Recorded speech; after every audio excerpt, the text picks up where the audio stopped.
Well, Dene O'Kane, 59 years young. When you look back on your career, are you happy with it, how it all worked out? What are your memories? Well, Mark, it could always have been better, so that's what I say. But when you're up there at the top, you've just got to grab what you can. And I had some very, very good years on the Pro Tour. And well, initially, you know, I was there over in the UK for a couple of years as an amateur as well. When I went to the UK, I was 17 and I was New Zealand champion, and that was early 1981, in the middle of February, which is a stupid time to go, you know, because the heart of winter, if you like. But I turned up at Heathrow. I had two suitcases of snooker cue and 700 quid in my pocket. So I managed to last a couple of years playing tournaments and playing a few little money matches and things like that, and didn't turn pro till I was 84. So that was really the start of a serious career for me, even though I'd been playing full time since I left school at 16. Yeah, let's go back. You were born in Christchurch. At what point did you first pick up a cue and decide that snooker and cue sports was going to be your passion, your lifelong dream? Well, our family moved to Auckland, North Shore Auckland, when I was 7. So what's that, 1970, Christmas was 70, 71, so that summer. And it wasn't long before we started watching Pot Black in those days, which was a colour snooker. It was a snooker program invented for BBC Colour, the inception of colour TV from the BBC. So that was on in New Zealand. And when that started, it really gave me a visual look at what the top of the game was. I was only about 11 or 12 at the time, but I started practicing not on one of these tables, but on a ping pong table with a broom handle and ping pong balls. And I'd spread a rug out over the table and put chalk markings where the pockets were supposed to be. And that was my initial practice method. And yeah, I guess, you know, it was, where there's a will, there's a way.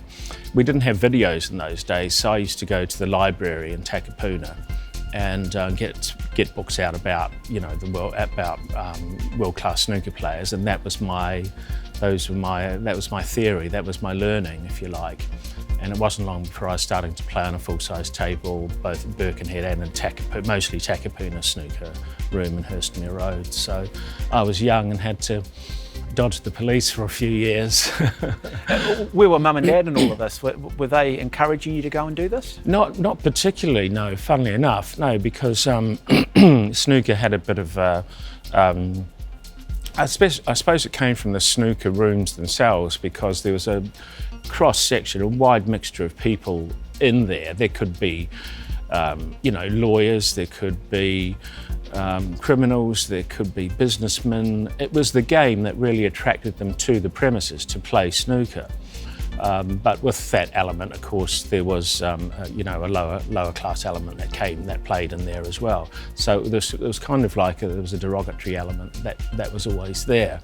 But being young, I was just there for the game. I was fascinated with the game and just loved it. You know, I mean, as soon as I saw it, it was just like, you know, love at first sight kind of thing. Were you an outcast at school? All the other kids playing rugby and more traditional sports?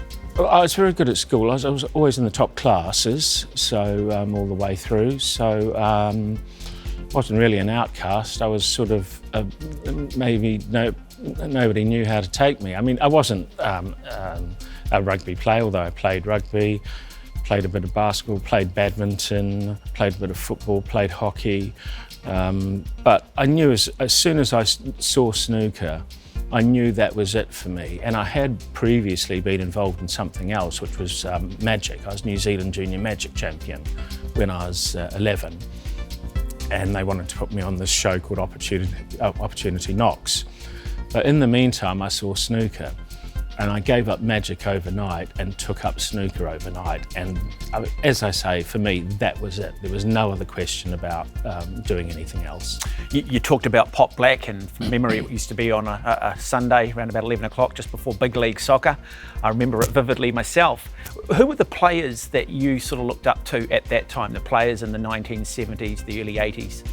Yeah, there were a few personalities that had come through, and I guess the modern age, the snooker, the World Championship started in 1927 with Joe Davis, one of the famous Davis brothers, and Fred Davis after that. But the real modern era started in 1969 with the advent of John Spencer, Ray Reardon, and later Alex Hurricane Higgins came in.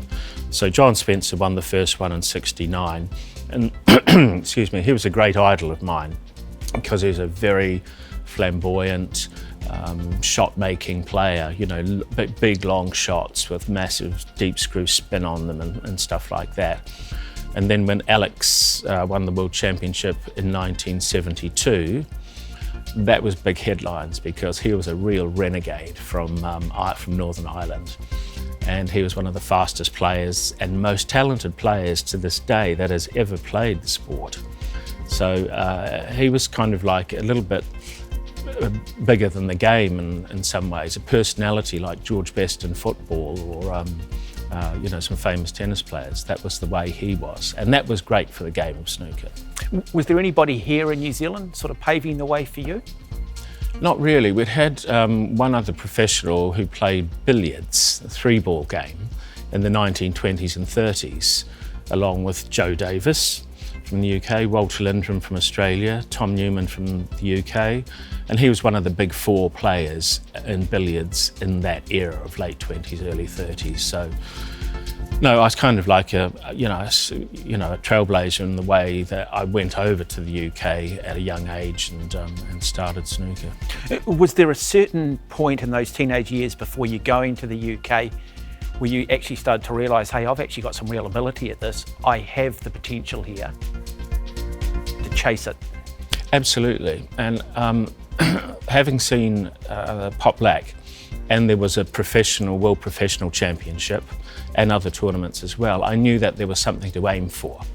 It was very clear. There was a pro tour, there was a pro game to play, to try and get into. So I think I won my first tournament, the New Zealand under-21s title when I was 14, and then the seniors Auckland Championship when I was 16, and then the full New Zealand Championship at 17. But there were a lot of other tournaments around New Zealand as well, and I was winning a vast majority of them at a young age. So the idea always was to go to the UK right from the get-go, and my confirmation, if you like, was winning all those events and then finally the New Zealand title. Memories, your first 147 break in competition? Well, I didn't make one in competition, but I made 6 others elsewhere.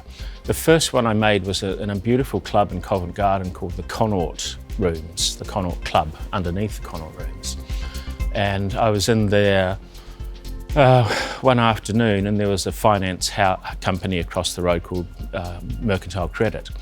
And all their brokers used to come in after work about 5 p.m. and, you know, I mean, it was London, you know, it was a champagne club, and it was, you know, the West End, it was, you know, pretty highbrow.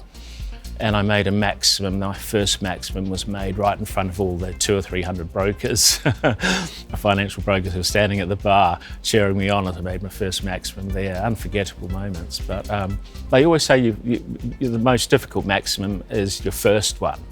And in a way it is, because once you cross the line, I made plenty more after that, including in Australia and UK and around New Zealand. I remember talking to a cyclist, Hayden Ralston, who ended up winning a number of medals at the Olympics and was a professional from a young age. And he made this statement, don't go to Europe until you've won in New Zealand, like win here first and then go to Europe. Did you feel by the time you got to 17 that you'd done enough in this country and therefore you needed to take that next step? Most definitely. And they'd start, because I won so many tournaments in New Zealand, they'd start to handicap me against all the older players as well. So that didn't go down very well with me. And when I got to the UK, to actually be national champion, New Zealand champion, that was an accolade. They took that seriously and considered it, you know, an honour and something of prestige to be your national champion, New Zealand champion. So it counted for a lot. 17 though, I mean, that takes guts, it takes courage to say goodbye to New Zealand and to head off the UK on your own into the world of the unknown. Again, I want to come back to mum and dad. Did anybody try and talk you out of this? No, but I sort of regretted it to start with. It was so difficult. But, no more mum's home cooking, right? So got to the UK, as I said. It was actually about 7th of February, 81. And it was freezing, it was snowing. It really used to snow in London in those days. Not so much these days, but it snowed every winter in London. And I had nowhere to live. I ended up in a kind of like an attic squat room that somebody gave me. And I realised that the living conditions were substantially lower than what I was used to, and ended up catching the bus each day into Kingston Snooker Centre, Kingston upon Thames. And it was very, very difficult, and I got really sick with the flu, ended up in hospital within a couple of weeks, and it was tough. I wanted to come back to New Zealand, I wanted to come home. And I spoke to my mother on the phone, in quite a bad state. She said, look, you've gone this far, why don't you just stick it out for a little while longer and see what happens? So I did. And then I started playing some of the top players in the world in practice at Kingston Snooker Centre. John Spencer, Jimmy White, John Virgo, Cliff Thorburn was world champion, the Canadian, other top amateur players in London. And what it did is that it not only inspired me, but it lifted my own calibre of play. And their acceptance of you, was that something, how did that come around? Did they just see you playing, saying you want to have a game, or how did you sort of grab their attention and say, look, I think I'm the real deal and I'm here to stay? Well, I usually ask them, but I was there to learn. Primarily, I was there to learn, even though I was New Zealand champion. And Britain was the home of the game at that time. Now it's far more international.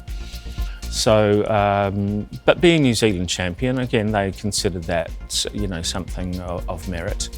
And then when we started playing, my game improved rapidly in just a matter of weeks and months. And I think it's important to be in that environment where you play the best players, because it brings the best out of you, it draws it out of you. You talked about sleeping in an attic, getting the flu, pretty tough, 17 years of age away from home. When you look back now, how important was that adversity during that time of your life in terms of shaping your career?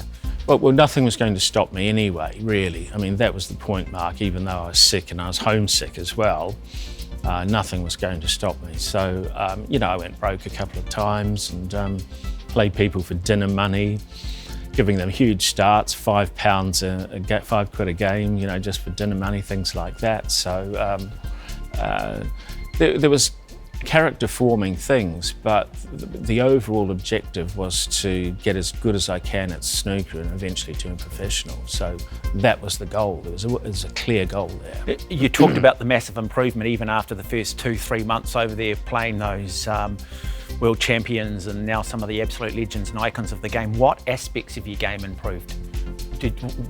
What did you realise was perhaps your weaknesses? Well, every aspect of my game improved, but particularly my scoring. So I started knocking in a lot of big breaks, as everybody else was doing. If you didn't do that, you'd just pick the balls out of the pockets for them. And that's quite demoralising. So you had to score heavily and make big breaks, 50, 80, 100 breaks. And I think I gave up counting my centuries after 100 centuries. And I mean, now it'd be many, many thousands, tens of thousands. So you had to be able to score heavily to beat these guys.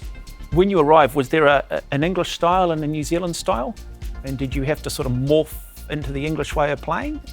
What I noticed, it was far more predominant in the UK than New Zealand, was that everybody had their own style and they had their own technique. And I'd sort of been brought up in quite a dogmatic way that there was only one technique, like a Joe Davis style technique, a certain way to stand, hold the cue and everything. I soon realised that was out of the window.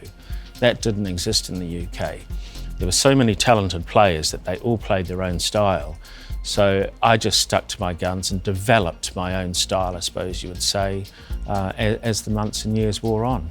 What is that style? Well, I was always a scorer, you know, I mean, an attacking player and a scoring player. When I play my best, I knock in long balls and make big breaks and clear the table. Your first tournaments in the UK, tell us a little bit about those. How long after you arrived did you start playing tournaments? Shortly thereafter.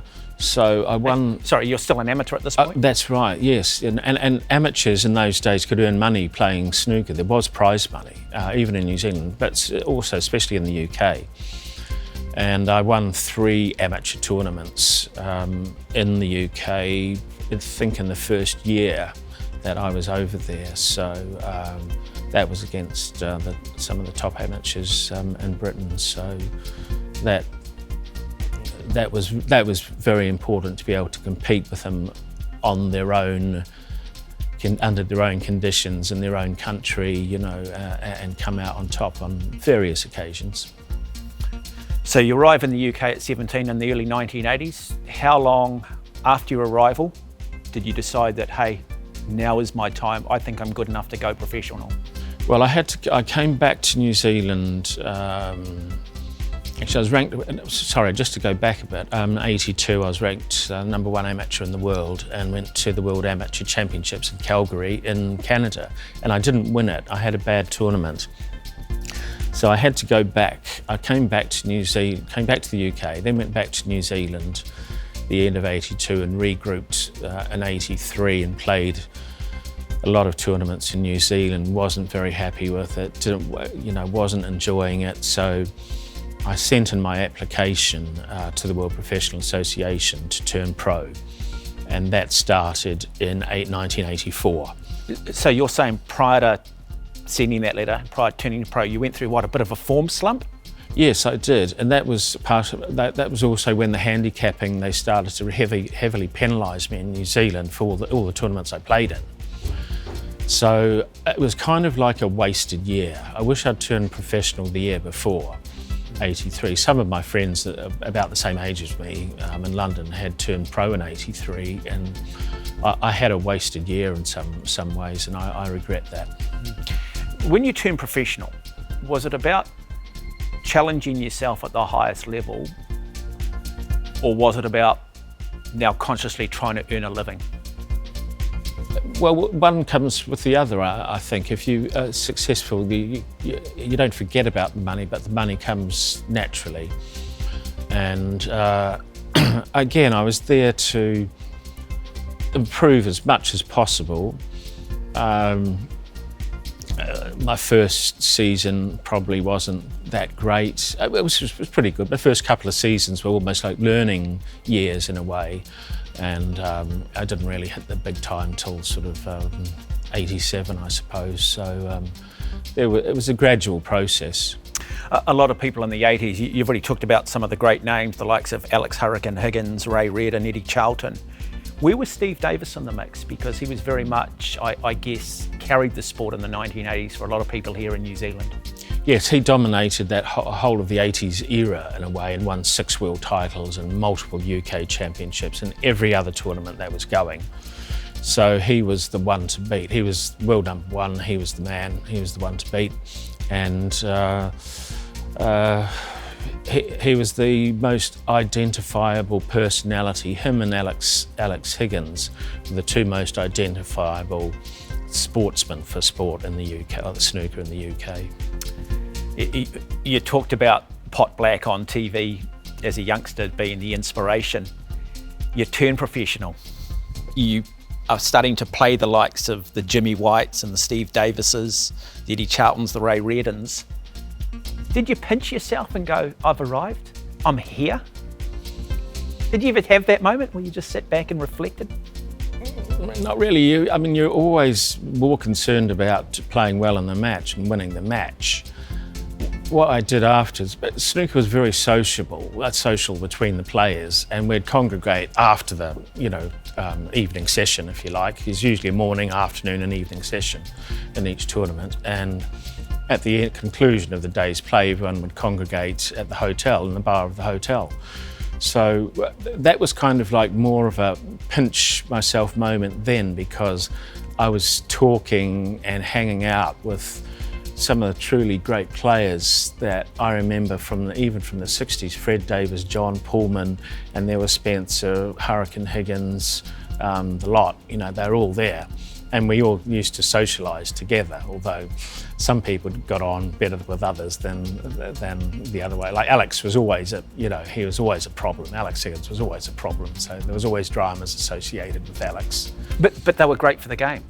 Certainly. Because of the personality. I absolutely guarantee it. I mean, snooker probably was really helped along by the advent of Alex Higgins, who won 2 world titles, 72 and 82, and created massive publicity for the sport. When you first turned pro, you mentioned earlier that your real breakthrough came in 1987. So just take us through those first 3 years, though, as a professional, the highs and the lows, and that, I guess, those years leading up to the breakthrough season. Well, yes, my first season was okay. Second season was pretty lousy, and so when the season started in September and went round through till May. So in 86, 87 season, I joined a manager who was actually managed a few other players. His name was Robert Windsor, and he had a 4-acre estate in Totteridge in North London. And he had a championship table, along with, like swimming pools and pink flamingos, living ones in the back garden, and all that sort of stuff. He was a bit of a high flyer. And he also managed a player called Cliff Thorburn, who was a world champion in 1980 and one of the most difficult players to beat in the world, known as the Grinder. So he had a couple of Canadian players and myself and his little team. And I started practicing against Cliff on this World Championship table at Robert's house. And Cliff annihilated me. And it was getting bad. And then I just suddenly started getting a little bit I lost my fear of him. So I started getting better results. And then in practice, I actually started winning some of the practice sessions that we had, which for me was a huge turnaround. But it was like I learned so much from Cliff and went through so many pain barriers practicing against him. There was only one way, either you go forwards or you fall over completely. So what happened, and this was quite coincidental, was that when the draw came out for the 87 World Championship, it was done about a month before the World Professional Champs, and Cliff and I were drawn to play each other in the first round. But I'd had to qualify. I won five qualifying matches beforehand to get to the Crucible Theatre. Then the draw was done, and Cliff and I were drawn to play in the first round. So, of course, we stopped practicing against each other because we were going to play first round in the World Championships. So there was a bit of distance there to put in the middle. So you're at the Crucible, World Championships, Cliff Thorburn, an icon of the sport, born in Christchurch, grew up in Auckland, left home at 17, and you're on the cusp of introducing yourself to the greater New Zealand sporting public. Well, I started off badly in the match, I remember that, and Cliff was a very, very tough opponent. What were you playing to? Put first to 10, best of 19. So I went 5-1 down, and something clicked, and I just got it together, and I won 9 straight frames to beat him 10-5. Particularly in the evening session, I played really, really well, knocking in some big breaks. And that had never happened before. He had never lost 9 straight frames. And it was a huge upset in the World Championships. So that sort of was my defining moment, if you like, both in the UK and for the New Zealand public, that I'd beaten one of the greatest players in the world. And went on to make the quarterfinals that year. Yeah, but it was interesting because back home in New Zealand, they had the World Snooker Championships on Television 1 sort of around about 10 o'clock at night or 9 o'clock at night, and everybody was watching it. This was before the days of satellite television, and you really only had 1 or 2 channels to choose from. So great for brand Dene O'Kane. It was a great boon for me, if you like, that TVNZ covered that particular World Championship, and in such depth. And my game happened to be right, and I had some great results against some, the top players.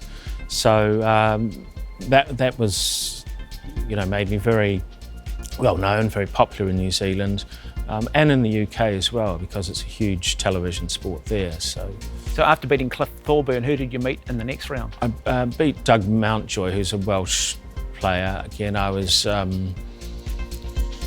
think it was, might have been 5-1 down again, but I won 12 frames. I beat him 13-5. And Doug was really one of the most consistent players and had been runner-up in the World Championship to Steve Davis a few years before. So that was another good result, and I played really, really solid, really well against Doug. And then unfortunately came up against Jimmy Wilburn White, top form in the last 8. That is remarkable, isn't it, when you go back and you go Cliff Thorburn, you go Jimmy Wilburn White, Doug Mountjoy. I mean, they were iconic names in New Zealand sport in the 1980s. I mean, just to stand alongside them on the same table, what a thrill. Yes, the Crucible is a very, very tight venue, and they have 2 tables in there with a dividing wall that can go up and in between both tables.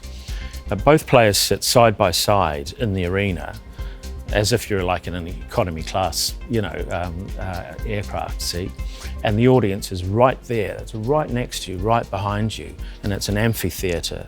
So they can only get in about 980 people in the Crucible, but it creates a tremendous atmosphere. So any distraction, you hear it, you see it, and you really have to develop an ironclad focus to be able to play in that environment. There's TV cameras moving around all over the place when you're on the shot, right in your line of vision. You really, really have to get it together, otherwise it's sink or swim. Yeah, I was going to ask you about that, because it's easy playing a lot of, they say about the Olympic Games, you can do well in a lot of sports at the World Cup level. Suddenly you get to an Olympics and it's so much greater than the sum of its parts. You've got opening ceremonies, you've got this media, you've got the Olympic rings, and it can, become a little overwhelming. When did you start getting used to the television cameras and the crowds? And did it take you long to adjust? It takes a long time to adjust. For me, it did. The TV lights are very, very bright. They're very hot. The atmosphere is very warm. And at the snooker balls, at the length of the table even, the light bounces off the object ball, off the balls. So they look extremely shiny. And it's hard to judge the angles because there's so much light bouncing off the balls, the object balls themselves. So it took me quite a while to get comfortable with TV conditions. And I think I probably played better without TV lights in my career than what I did under the TV lights. You talk about the warmth of the lights. Did that affect the way a ball runs on a table? Well, it affects the table. I mean, the cushions would be warm. The balls were as well. It affected the pockets. So there was quite a glare, like playing under TV lights as well. And that light filtered out towards the audience, especially at the Crucible. So you could see any little movement or distraction very easily. Were you starting to make a living at this point? Were you starting to bank some money and maybe starting to say, hey, look, I've got a little bit of financial security? Yeah, yes. I mean, it wasn't the money that there is today in snooker. And we only had maybe 6, 7, 8 tournaments a year, where it's 30-something a year on the Pro Tour now. But I think I got around about £22,000 or £25,000 for making the quarterfinals in '87. So that was, quite a good, tournament, quite a lot of money for a young guy living in London. So. And then there were other results as well. I made the quarterfinals in '92 and was runner-up in a few tournaments as well. So the prize money was good, but it's gone to another level now. After having made the quarterfinals in 1987, did you start to find more consistency as a professional? Did you maintain that form? I got into the top 32 in the world, and then I spent, I think, 10 years in the top 20. And got to 11th in the world on the 1-year ranking list, which was the most accurate one. We had a 2-year ranking list and a 1-year ranking list, so my highest world ranking on the 1 year list was number 11th in the world. But I spent a lot of my career, my playing years, in the top 20 in the world. Did that mean appearance money? Yes, it did. Yes. Snooker is it's divided into sort of 16. The draws are made up of 16, 32, 64 and 128. So if you're in the top 32, you're on guaranteed money, and if you're outside the top 32, you usually had to win a match in order to make any money. So that was quite an important bracket to be in, and you turned up to appearance money, that's right. I just want to go back a little bit, because we talked about the great players that you grew up watching, the likes of the Eddie Charltons and the Dennis Taylors and the Ray Reardons.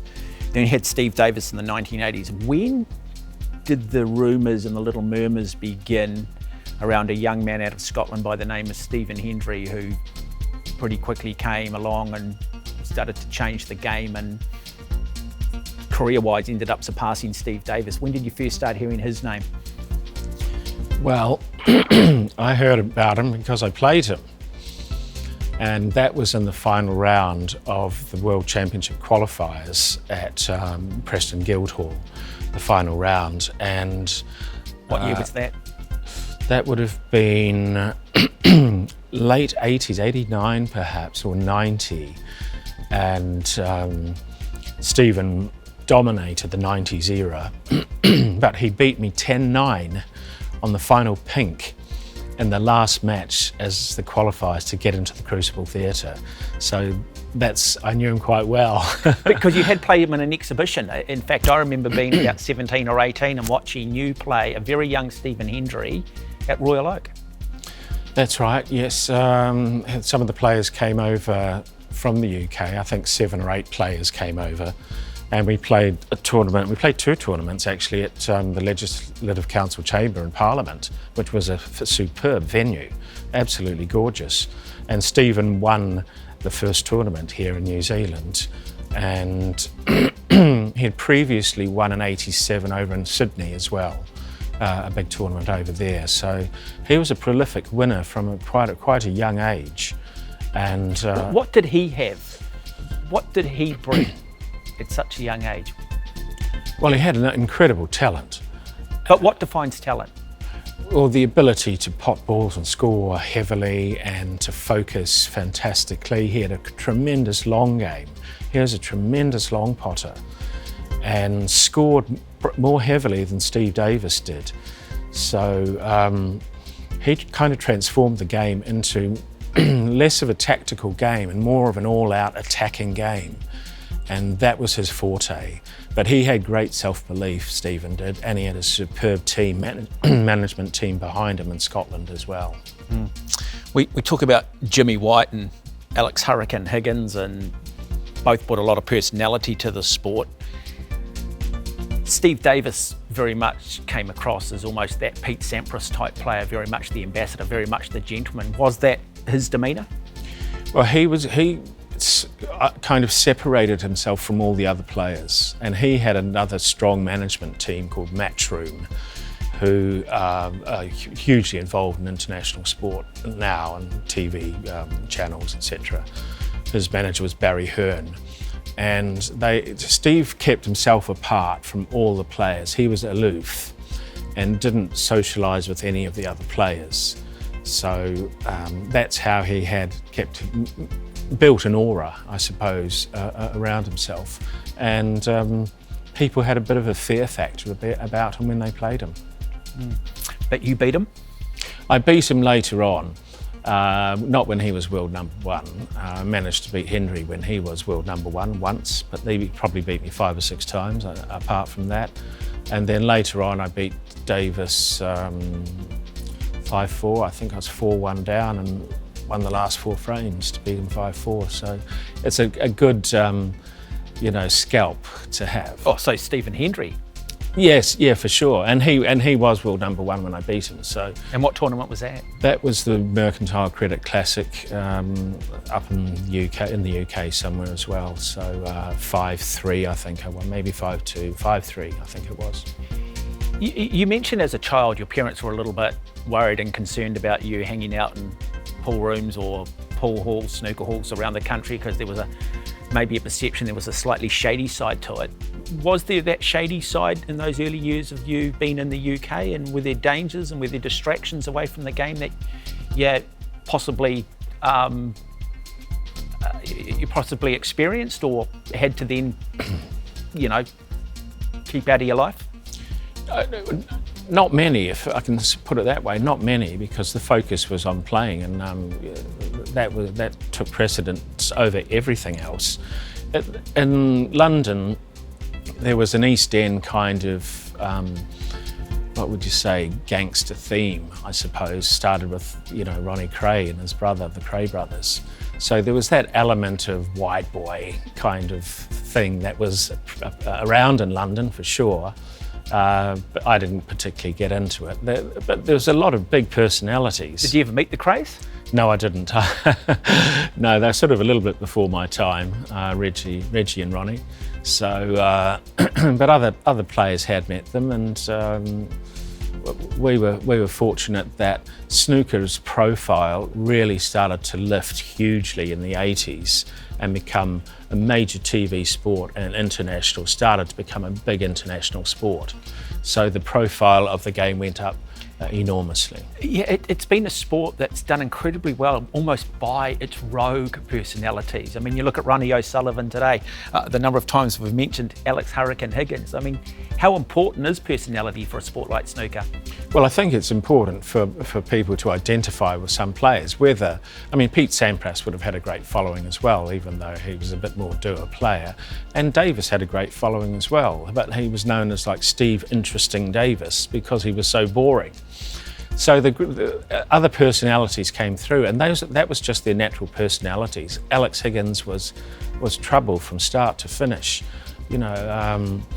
headbutting referees and swearing, bad behaviour, you would say. And he was mercilessly torn apart by the British media. If he did anything wrong, it was front page news on the Sun or the Mirror newspaper in the UK. But people like a bit of colour. They like a bit of colour, and Jimmy White was much in the same mould as Alex Higgins, and now Ronnie O'Sullivan is very much in that mould, although he's harnessed his talent to an absolutely superb degree, and has cut out all the bad personal behaviour that he used to have in his early days as a professional. Jimmy White, was he the greatest player to never have won the World Snooker Championship? You'd have to say so, yes, because he was runner-up 6 times, and a lot of those times were to Stephen Hendry. So he was robbed a couple of times as well. He should have won 1 or 2 world titles. He was good enough to do it. He kind of bottled one pretty badly, and then Hendry, he didn't bottle anything. So in some ways, Jimmy was a bit unlucky that he had Steve Davis to compete against in the 80s and Stephen Hendry in the 90s, 2 of the greatest players of all time. Otherwise, he would have won several world titles. And how is he with that? He's good in himself. We're quite good mates. So obviously he would rather have won, but he's won 20, 30, 40, 50 tournaments worldwide. So it's not like he didn't win events. He did. It was just the World Championship that eluded him. But you wouldn't know it to speak to him. He's happy. You mentioned Steve Davis, Stephen Hendry, and just their steely focus. Is there psychology that goes on in matches when you're sitting next to each other? Is there body language that's almost the equivalent of sledging that can put a player off? There's very, very little sledging in snooker, and part of the reason is because the players are so close to each other and so close to the audience. It's not like a cricket pitch. As I said, players often sit right next to each other, so you can't exactly sledge somebody if you're going to sit next to them the next minute.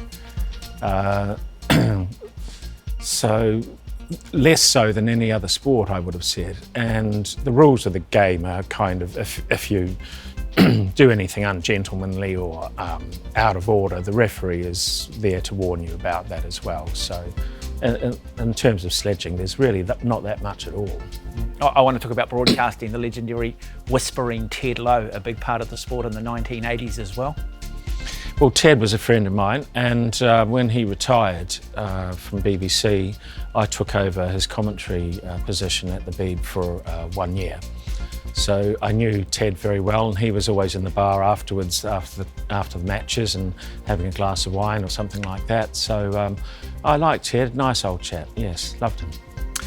You were saying to me earlier that you retired from being a professional, I think, in 2001. So how did life as a professional look in the 1990s in the era of Stephen Hendry? It was in good shape. We thought Hendry would go on and win more than 7 world titles. That's how dominant he was. He won 7 in 9 years, in actual fact. And but as every sportsman knows, the older you get, sometimes the desire or the focus can wane a little bit. And a lot of new players came through into the game as well, and Hendry suddenly looked vulnerable. Also, I'd imagine too, once they establish that reputation, suddenly the business side of it comes in a bit more, sponsors, endorsements, appearances on television shows, and you see it sometimes in golf. Rory McIlroy, great example, wins 4 majors, suddenly all the sponsorship comes on and doesn't quite reach the same heights again. Yes, it's funny, isn't it? Well, this happened, look, to Steve Davis, the first time he won the World Championship in '81. I'll just go back that far, because his manager made him work so hard off the table that in that year that he was world champion, he came to the next World Championship in '82 exhausted and lost his first round match 10-1 to Tony Knowles, who was a very good player, by the way. But the distractions or the other things that you have to do off the table can distract you from your focus in snooker. There's no doubt about it. You have to spend time doing other stuff as well.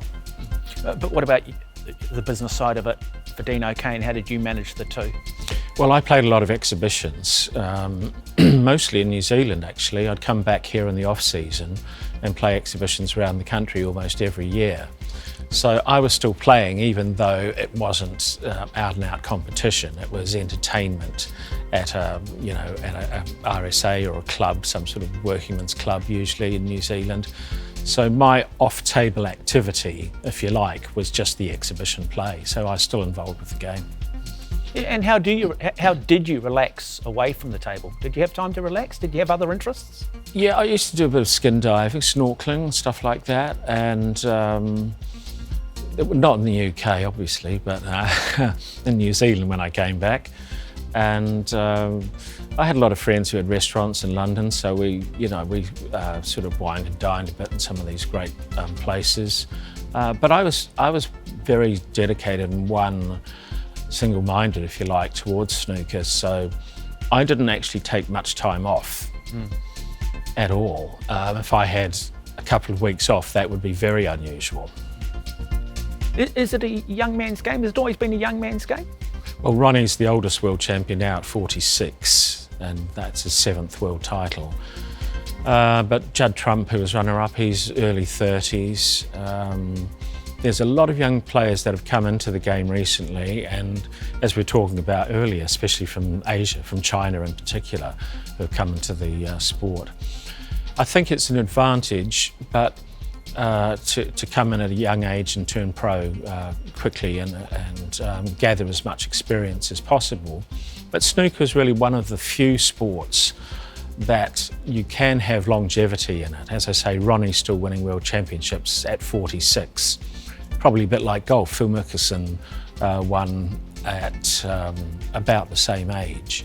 So snooker's got, potentially you've got quite a long career in snooker if you look after yourself. When you start to find your form falling away and you're starting to just not win consistent, what faculties do you end up losing to the point where you say it's maybe time for me to retire? Well, certainly eyesight can be part of a problem. I wore contact lenses a lot when I played, but to me, I actually lost the desire and motivation to do what I was doing. So the last couple of years on the Pro Tour, I was just winding down. I wasn't really enjoying it, and I could see the writing on the wall. I wasn't enjoying the matches.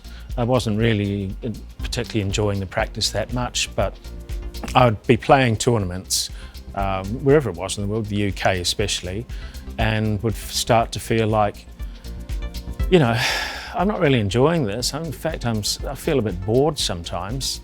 So I think it's not long to go before, you know, I'm going to, pass it in. And once I was out of the top, I think I was out of the top 48 when I retired. So you had to play a lot more qualifying rounds because of that, and I just wasn't prepared to do it. So the desire left me. Did you always have a game plan of what you wanted to do post being a professional? Well, I did quite a bit of coaching with youngsters in Auckland particularly, and down here in Hamilton as well. So that was one aspect. And then I eventually, after I retired, I re-qualified for the Pro Tour again in 2006 and 2007. Why? One last crack at it, I suppose. One last crack. So I went back, and that cured me. I didn't want to play professional snooker anymore after that 2006-2007 season. I knew it was over for me. I had no problem with that, and I was quite happy with that. So I played the Masters, I played World Masters Championships, World Masters tournaments, and won 3 of those. So that was more like ex-professionals and top amateurs from a lot of countries. Who were some of those ex-professionals that you would see on a Masters circuit? Well, there's a lot more now. Kirk Stevens from Canada, Willie Thorne won one of the World Seniors Championships. Now Jimmy White won a few later on as well. And a lot of players, the format in those days was usually about 25 countries sending 2 players. So you'd have 50 players from all around the world playing in the event. And the first one I won was in the Netherlands, in Veldhoven. And the second one was in Bahrain in the Middle East. And the third one was in Austria. So there was a lot of players from all around the world who played in those events, and some of them were ex-professionals. And incredibly proud of those achievements? Yeah, very good. And the first, I think everyone thought it was a fluke the first time I won, but when I won 3 of them, they couldn't say that anymore. And when you look back on your career, what was the highlight? Is there one tournament that stands out? Well, I think really making the breakthrough at the Crucible Theatre against Cliff Thorburn, that was a big match, and totally a massive upset. Nobody could have foreseen that happening. So that was probably the pivotal point of my career. And Mum and Dad? They were happy. So Paul Holmes was a broadcaster, famous broadcaster in New Zealand TV those days, and he interviewed my mother back in New Zealand. I was still back in the UK, so she got a bit of TV time as well. So it was nice. A lot of that stuff was very nice, and when you went out in public, I was recognised everywhere and got a lot of very nice attention. Not all of it, some wasn't, but 99% of it was very gratifying. Mm-hmm. And these days you're still involved, you sort of sit on the board of Massé and heavily involved in Q Sports, and what are you wanting now to do with your name and your reputation? Well, I think it's a good position to be in, to have had a career like that. I'm virtually retired. And obviously COVID has stopped a lot of travel for the last 2 years. So we're in a position where we're fortunate enough to have funds that we can assist young players to go overseas, and I'm chairman of the Massé board, so that's good motivation for me to try and back the young players to get overseas and compete in the highest possible level that they can. Yeah, Massé, as you said, we're sitting here at the venue in Hamilton today. They do have great vision for where they want to take the sport as well.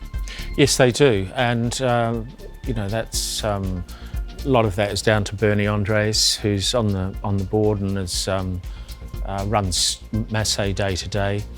So they're a great bunch of guys, and I think that, you know, their sentiment, their heart is in the right place. They're not doing it for any other reason but to run the clubs properly and provide funds for juniors and other players to go overseas and compete. So it's all coming from the right place. Mm-hmm. You have a template that you can pass on to other New Zealanders about how you become a professional, leaving home at 17, sleeping in attics, trying to get some game time against the best players in the world. Is that still the right way to get to the top, do you believe, if you're playing here in New Zealand? Well, these days there's worldwide qualifiers to go straight onto Pro Tour. So there would be an Asia, Oceania Pro Tour qualifier, for example, I think it's next month, in the next month or two. And there's either 2 or 4 spots, I can't remember, to go into the Q school in the UK as well. So that happens all around the world. Snooker's developed into a worldwide sport, and regionally there are direct qualifying tournaments to go onto Pro Tour. 9-ball, 8-ball, and I guess more traditional, what we just call pool. We've all played it around the country at camping grounds growing up. The wobbly table at the local motel. Mm-hmm. Matchroom's taken over that as well. The Hearns trying to sort of do what they trying to do with the sport, what they've done with darts. Are you all for that? Yes, I mean the best pool game for me is 9-ball, and I've played a bit of 9-ball. I like it. I rate it highly as a game, but whether I dedicate myself to playing that or not, I mean it's a lot easier than snooker. So maybe it could be a secondary thing that I've done. I've played a few tournaments, but I've never really done the practice and then I had the dedication to play 9-ball internationally. There's a World 9-ball Championship later this year, that Matchroom run in the UK. So the sport is getting, you know, a very good profile. America has a great profile as well, and there's a women's tour as well in 9-ball. So I rate that as the best pool game. But you'd love to see a young New Zealander follow in your footsteps purely in snooker? Yes, but I think to be honest, I think it's unlikely. Snooker is sort of, what would you say, it's died in New Zealand a little bit over the last few years. A lot of clubs have closed. The amount of tables available to practice on just aren't there. And the profile of the sport in New Zealand is not particularly high. So that doesn't really encourage youngsters to pick up a cue and go down and play in the local snooker club. Yeah, it's a challenge, isn't it, for a lot of sort of sports, because we've only got a small population. Satellite television has brought so many sports into our living rooms now, and we are an outdoors country. And it's sort of the chicken and the egg. We need a Dene O'Kane to inspire the next generation. Mm-hmm. But Dene O'Kane's gone. So where do we find that point of view going forward? It would just be a one-off, you know. I think, you know, like Clark McConaughey in his day in the 20s and 30s, myself in the 80s and 90s up till 2001. I think it's just a one-off, and, you know, they'd have to be very, very dedicated. They'd have to compete in Asia as well to play in the world qualifiers to make Pro Tour. So the standard of the game internationally is higher than what it's ever been before. So in that ways, that's almost another reason why somebody from New Zealand would have a very, very tough time to compete on Pro Tour. Dean, just finally, these days you're living on Waiheke Island and you're selling real estate. When you sort of hand out your card, they see the name Dene O'Kane. Do they automatically, particularly the older generation, connect you with the game? Well, a lot do, yes, yeah, a lot do. Some. That must be nice. Yeah, it's good. It's nice that somebody knows me, and I can, because I lived a lot of my adult life abroad, a lot in the UK and travelling worldwide. So I've always got something I can find in common with people. It doesn't matter almost who they are. I've got something in common with most people to talk about, or a point of interest to talk about. And I really enjoy that aspect of real estate, as relating to the person that I'm dealing with, whether it's a customer or whether it's a client.